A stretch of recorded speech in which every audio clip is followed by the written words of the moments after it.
Bapak Ibu, saudara-saudari, mari kita menandai diri kita dengan tanda kemenangan Kristus. Dalam nama Bapa dan Putra dan Roh Kudus. Amin.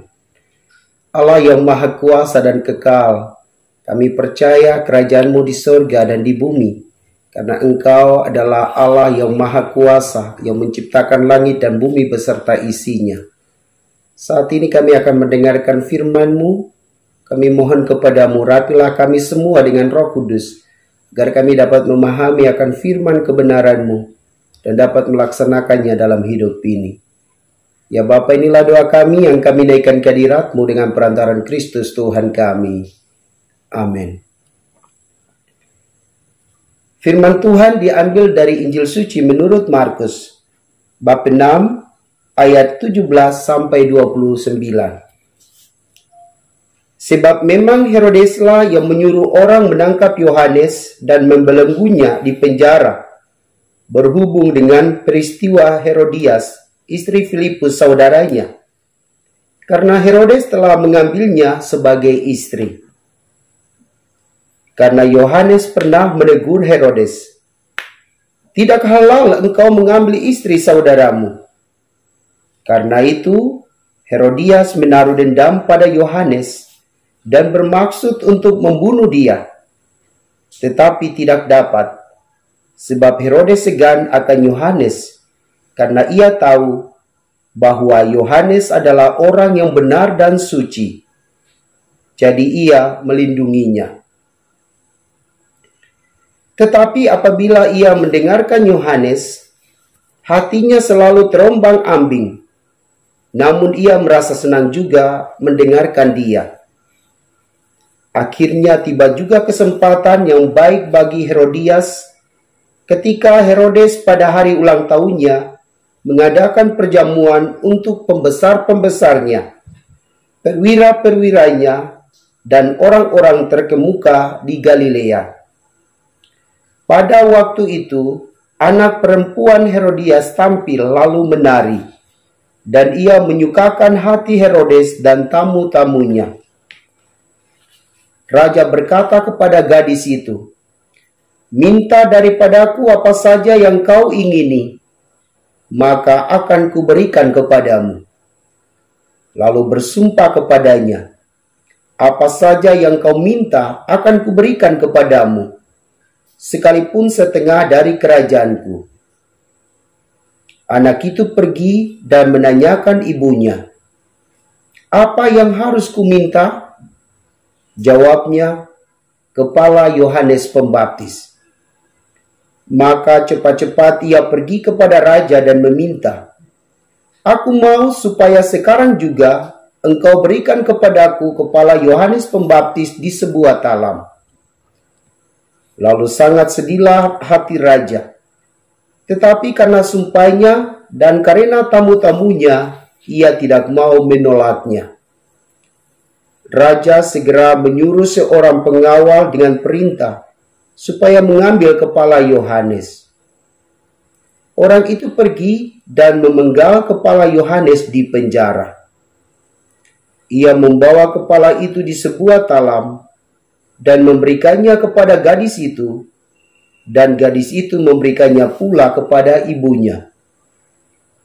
Ketika murid-murid Yohanes mendengar hal itu, mereka datang dan mengambil mayatnya, lalu membaringkannya dalam kuburan.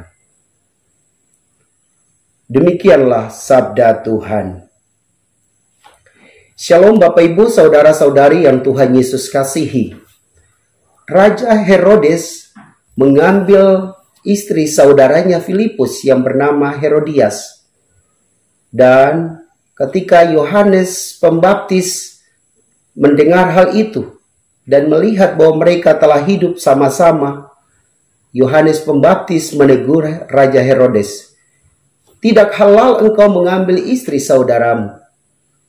Saat itu Herodes marah, tetapi juga Herodias menaruh dendam kepada Yohanes Pembaptis dan ingin membunuhnya. Suatu ketika Raja Herodes mengadakan perjamuan bersama pegawai-pegawainya, perwira-perwiranya. Mereka mengadakan perjamuan karena Herodes merayakan hari ulang tahunnya. Dan pada saat itu, anak Herodias menyukakan hati semua orang dengan tariannya. Dan raja katakan kepadanya, "Anakku, minta apa saja kepadaku, aku akan memberikan kepadamu." Lalu anak itu pergi menanyakan kepada ibunya Herodias, "Mama, apa yang mesti saya minta kepada raja?" Lalu mama karena dendam kepada Yohanes Pembaptis, akhirnya ia katakan kepada anaknya, "Minta kepala Yohanes Pembaptis." Lalu akhirnya anak itu datang dan mengatakan kepada raja, "Bos, aku minta kepala Yohanes Pembaptis." Saat itu Herodes sedih.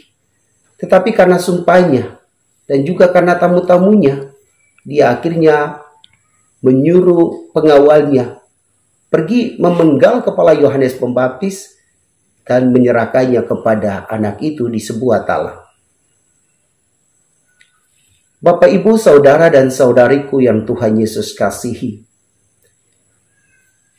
dendam yang membara akan membawa kematian, seperti Herodias yang amat dendam kepada Yohanes Pembaptis sehingga ia berencana dan rencananya itu terkabul. Ia akhirnya meminta anaknya untuk menyampaikan kepada raja bahwa ia meminta kepala Yohanes Pembaptis. Akhirnya kepala Yohanes Pembaptis dipenggal. Bapak, Ibu, saudara-saudari yang Tuhan Yesus kasihi, bila kita dendam kepada orang, marilah kita berusaha untuk mengingat sabda Tuhan, "Kasihilah musuhmu." Karena ketika kita mengasihi musuh-musuh kita yang sungguh menyakitkan hati kita, tentu kita tidak akan berencana untuk membunuhnya, bahkan langsung membunuhnya. Ketika kita sadar bahwa kita ini adalah karya cipta Allah yang paling luhur, dan Allah kita menghendaki supaya kita melaksanakan firman kebenarannya dalam hidup, maka firman itu akan mempengaruhi pikiran kita.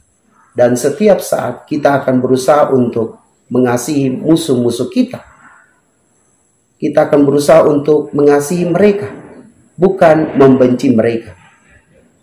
Bapak, Ibu, saudara-saudari, bila kita mampu mengasihi musuh-musuh kita, melaksanakan firman Tuhan dalam hidup kita, maka tentu Allah akan mengangkat jempol bagi kita. Allah akan memberkati orang-orang yang setia melaksanakan firman kebenarannya. Allah akan memberi rahmat kesehatan, umur yang panjang, rezeki yang berlimpah, perlindungan di dalam hidupnya.